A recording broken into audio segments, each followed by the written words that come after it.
all, good evening. Welcome to my YouTube channel Stammering to Fluency.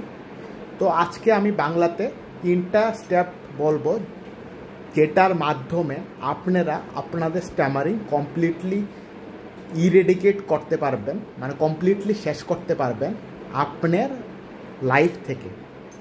তো প্রথম, যদি বুকে অ্যাংজাইটি থাকে তাহলে অ্যাংজাইটিটা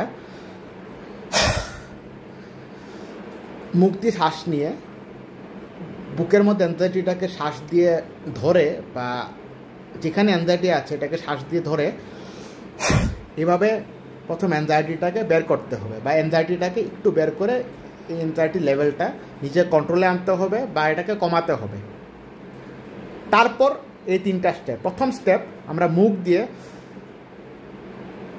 এভাবে শ্বাস নেব, পেটের মধ্যে শ্বাস স্টোর করব আর কিছু শ্বাস এক্সেস নেব যাতে আমাদের ফ্লোটা ভালোভাবে ক্রিয়েট হয়। সেকেন্ড পয়েন্ট, আমরা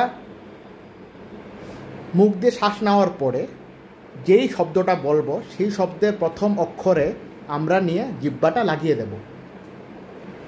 জিহ্বাটা লাগানোর পরে যেই অক্ষরটা বলবো, যেই শব্দটা বলবো সেই শব্দর প্রথম যে অক্ষরটা, সেই অক্ষরের যে ফাউন্ডেশন মানে বার্থ প্লেস, সেই জায়গায় নিয়ে জিহ্বাটা লাগিয়ে দেব। জিহ্বাটা লাগানোর পরে আমরা জিহ্বাটাকে সরাবো না। তারপর আপনারা দেখতে পারবেন যে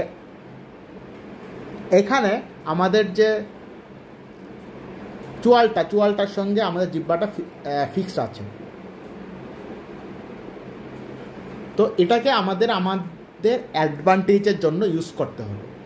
এখন কিভাবে করব? প্রথম শ্বাস নিলাম, মুখ দিয়ে শ্বাস ভরার পরে যেই শব্দটা বলবো সেই শব্দের যে প্রথম অক্ষরে ফাউন্ডেশন নিয়ে জিহ্বাটা লাগালাম। তারপর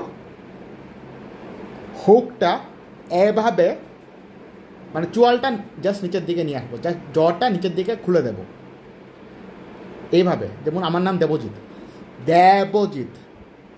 আমি কি করলাম, এতে শ্বাস নিলাম, জিহ্বাটা লাগালাম, জটা খুলব, দেবজিৎ। তো আমরা প্রথম শ্বাস নেব, তারপর যেই শব্দটা বলবো সেই শব্দের প্রথম অক্ষরের যে ফাউন্ডেশনটা সেই জায়গাতে নিয়ে জিহ্বাটা রাখবো। রাখার পরে জটা নিচের দিকে খুলে দেব। তো অটোমেটিক্যালি জিহ্বাটাকে টান দিয়ে খুলে নিয়ে আসবে ও এটার মাঝখান দিয়ে আমাদের শব্দটা খুব আরামসে বেরিয়ে যাবে। Thank you.